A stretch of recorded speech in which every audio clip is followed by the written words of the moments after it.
बाजार के जाने माने दिग्गज, भारतीय बाजारों पर, भारतीय इकोनॉमी पर और देश पर पूरी गहरी पकड़ रखने वाले बीएसई के पूर्व अध्यक्ष और आनंद राठी ग्रुप के फाउंडर चेयरमैन आनंद राठी साहब हमारे साथ कार्यक्रम में हो रहे हैं शामिल। राठी साहब, बहुत बहुत स्वागत है आपका, धन्यवाद इस बड़े दिन हमें समय देने के लिए। सर, सबसे पहले बताएं आपकी पहली प्रतिक्रिया, कैसा लगा बजट सर?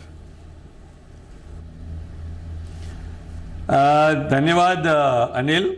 बजट मेरे हिसाब से, चूंकि हालांकि इंटरिम बजट है, परंतु इंटरिम होते हुए भी मैं समझता हूँ कि बहुत ही अच्छा बजट है। जैसे कहा कि भी ये गवर्नमेंट का इंटेंशन जीडीपी का जो है, गवर्नेंस, डेवलपमेंट और परफॉर्मेंस, वो सारी चीज़ें इस बजट में इन्होंने पिछले 10 साल में क्या किया है उसके बारे में बताया, और आगे क्या होने वाला है उसके बारे में जो उन्होंने रूपरेखा दी है।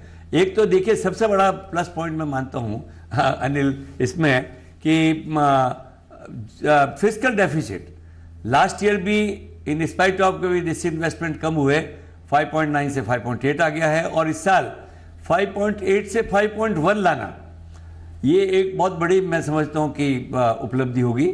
और उनकी बोरोइंग्स मार्केट से कम हो रही है, तो इन स्पाइट के भी इंफ्रास्ट्रक्चर इन्वेस्टमेंट 11% बढ़ा रहे हैं। सब जगह सारे रेलवे में नए 3 कॉरिडोर बन रहे हैं। अगर आप सारी चीज़ें उसको देखें तो आपको लगेगा कि भाई बजट जो है बिल्कुल सही दिशा में देश की इकोनॉमिक ग्रोथ की जो बात हो रही है कि भाई अपना 6.5-7% की ग्रोथ कैसे आए, या अभी निर्मला जी ने कुछ दिन पहले कहा था शायद उससे बेटर भी आ सकता है।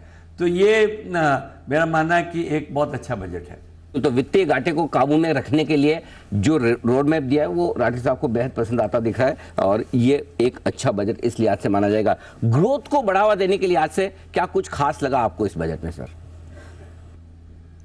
देखिए, ग्रोथ के बढ़ावे में सबसे बड़ा रोल होता है देश में इंटरेस्ट रेट का, और जैसे ही गवर्नमेंट की बोरोइंग्स कम हो जाती है और पैसा मार्केट में ज़्यादा अवेलेबल होता है प्राइवेट सेक्टर को, और इंटरेस्ट रेट कम होती है। अभी देखिए ऑलरेडी रिएक्शन मार्केट में है कि गवर्नमेंट सिक्योरिटीज़ में जो यील्ड है 5-7-8 पैसा तक कम हो गई है, which is a good sign कि government is the largest borrowing. अगर बोरिंग की रेट कम हो तो गवर्नमेंट को बड़ा फ़ायदा है। सारे ग्रोथ के लिए आप देखिए, चाहे कंजम्पशन की डिमांड हो चाहे नए इन्वेस्टमेंट की डिमांड हो, इंटरेस्ट रेट का एक बड़ा इंपॉर्टेंट रोल होता है। और जब जब इंटरेस्ट रेट कम हुई, आप देखिए उसका ग्रोथ पे बहुत अच्छा रहा है। तो मेरे मानना इस बजट से एक फंड्स अवेलेबिलिटी बढ़ेगी, इंटरेस्ट रेट कम होगी। दुनिया में भी अब इंटरेस्ट रेट, क्योंकि इन्फ्लेशन जो है ये बजट बिल्कुल इन्फ्लेशनरी नहीं है, तो इन्फ्लेशन वैसे भी अपने यहाँ कम होता जा रहा है। मुझे उम्मीद और जाके कम होगा। और ब्याज की दरें जो है, यूएस ने तो इंडिकेशन दिया कि भाई अगली बार से शायद करना चालू करेंगे मार्च अप्रैल में। मुझे लगता है कि इस दुनिया में और विशेषकर हिंदुस्तान में इंटरेस्ट रेट कम होने के अब चांसेस ज़्यादा नज़र आ रहे हैं, और इसलिए ग्रोथ ओरिएंटेड है। अगर इंटरेस्ट रेट कम होगी अनिल, तो डेफिनेटली इन्वेस्टमेंट में ग्रोथ आएगी, कंजम्पशन में ग्रोथ आएगी। ओके, कंजम्पशन में ग्रोथ आएगी, और बिल्कुल इसमें कोई डाउट ही नहीं है। तो ये बड़ा फायदा होता दिखेगा। एक और चीज़ जिस पे मैं जानना चाहता हूँ राठी साहब, अभी श्री राम मंदिर की प्राण प्रतिष्ठा में मैंने आपको देखा भी, आप अयोध्या थे वहाँ पर, और इस बार वित्त मंत्री जी ने स्पेसिफिकली कहा है कि स्पिरिचुअल टूरिज्म को बढ़ावा देने के लिए बहुत कुछ उपाय किए जा रहे हैं। क्या ये जिस तरह के उपाय हो रहे हैं, 75,000 करोड़ का टैक्स इंटरेस्ट फ्री लोन्स राज्यों के लिए इसमें रखा गया है, क्या ये एक बड़ा बिजनेस बन सकता है हिंदुस्तान में आगे आने वाले समय में? बिल्कुल बनेगा अनिल। आई थिंक देखिए, इंडिया में टूरिज्म की अपॉर्चुनिटी, ओवरऑल टूरिज्म बहुत ज़्यादा है, और विद इन दैट ये रिलीजियस टूरिज्म जो है वो और बढ़ेगा, क्योंकि अभी तक अपने रिलीजियस प्लेसेज में जब तक इंफ्रास्ट्रक्चर नहीं था, सुविधाएं नहीं थी, या ज़्यादा सुंदरता नहीं थी, उसके कारण अब आज देखिए काशी में जब से चेंज हुआ, उज्जैन में जब से चेंज हुआ है, सब जगह जो है 50% से 100% लोगों का बढ़ना हो गया है। और आपने जैसे अयोध्या की बात की, बड़े भाई भाग्यशाली थे कि हमको मौका मिला उस दिन वहाँ रहने का प्राण प्रतिष्ठा में। पर आप देखिए उस दिन से माहौल अब लगातार वो मैनेज करने में वो डिफिकल्टी ऐसी हो रही है, ऐसा माहौल हो रहा है। तो religious tourism is part of tourism, और हिंदुस्तान में चूंकि देखिए रिलीजियस लोगों का काफ़ी झुकाव है, तो इसलिए टूरिज्म में काफ़ी उसमें बेनिफिट मिलेगा, क्योंकि इंफ्रास्ट्रक्चर तो बढ़ेगा। अब देखिए एयरपोर्ट बनते ही कितना फर्क पड़ जाता है, रेलवे कनेक्शंस बढ़ जाते हैं, कितना फर्क पड़ जाता है। और इसलिए मेरे हिसाब से आने वाले सालों में this will also play an important role. बिल्कुल।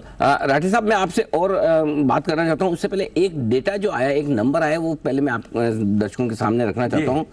एक डिफेंस एलोकेशन का आंकड़ा है 6,22,000, 6.2 लाख करोड़, 6.22 लाख। ये वित्त वर्ष 2025 के लिए 6.22 लाख करोड़ का आंकड़ा आता हुआ दिखा है। अगर ये है नंबर, तो ये नंबर बहुत ही बड़ा, डिफेंस के लिए बड़ा नहीं, बहुत बड़ा नंबर है ये नंबर। और क्यों है मैं बता दूं आपको कि डिफेंस का आंकड़ा जो मेरे पास है, वित्त वर्ष 2024 में 4.6 लाख करोड़, 4.5 लाख करोड़ समझ लीजिए, 4.6 लाख करोड़ सरकार को खर्च करना था।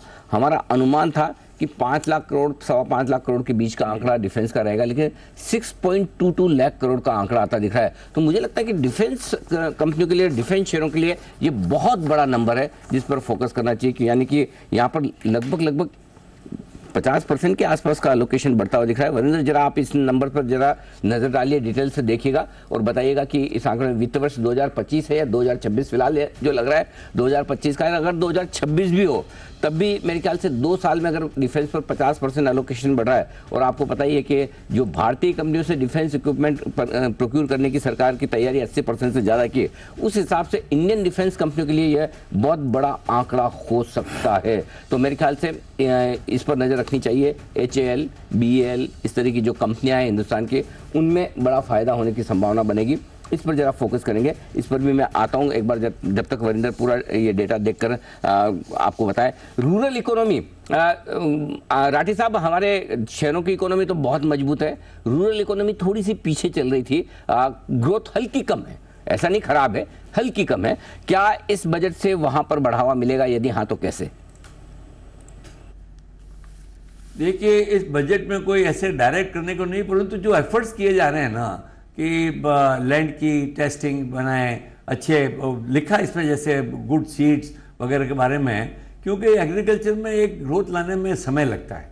और जैसे मार्केटिंग का उन्होंने कहा भी इतना बड़ा अब उन्होंने इंटरकनेक्टेड इंटीग्रेटेड मार्केट किया है, तो इन ए वे इंफ्रास्ट्रक्चर फॉर एग्रीकल्चर ग्रोथ, उसके बारे में यहाँ जरूर बात कही है। बाकी डिटेल्स बजट आएगा तो पता लगेगा, परंतु बाय एंड लार्ज क्या देखिए, ये एग्रीकल्चर में ग्रोथ जब आएगी, जब वो मेजर रिफॉर्म्स, लैंड रिफॉर्म्स आएंगे, तब तक फिर भी देखिए अपने हर साल कुछ तो कुछ 3-4-5% एग्रीकल्चर की ग्रोथ आ रही है। और देश में खाद्य की बड़ी समस्या इन स्पाइट ऑफ इतनी प्रॉब्लम हुई पिछले 2 सालों में, फिर भी ठीक है। तो डायरेक्ट नहीं, परंतु एक बड़ी चीज़ अनिल इसमें जो इन्होंने किया है, ये रूफ सोलार का जो प्रोविजन किया है, 1 करोड़ लोगों को 300 यूनिट मिलने का, I think this will be again a big change. मतलब क्या है कि एक डबल फायदा होगा, एनर्जी सेक्टर पे प्रेशर कम होगा, ये नेचुरल मतलब लॉन्ग टर्म सेविंग होगी, एक वन टाइम बेनिफिट नहीं है, सारी जिंदगी बेनिफिट मिलेगा। तो इस तरह के जो काम हो रहे हैं, आवास योजना में जो इन्होंने अलॉटमेंट बढ़ाया है, वो तो मतलब उस एरिया से ये भी इनडायरेक्टली रूरल में फर्क पड़ेगा, परंतु डायरेक्ट एग्रीकल्चर में नहीं। राठी साहब, बहुत बहुत धन्यवाद आपका समय देने के लिए और बजट पर अपनी प्रतिक्रिया और साथ ही विस्तार से बताने के लिए क्यों बजट ये एक बेहतरीन है। Thank you so much sir, धन्यवाद। धन्यवाद अनिल, थैंक यू जी। आनंद राठी साहब बताते हुए बजट के बारे में अपने विचार, और काफ़ी संतुलित बजट है इन परिस्थितियों में, जो इंटरिम बजट में इससे ज़्यादा आप शायद उम्मीद ना करें, और ये आता दिखा है।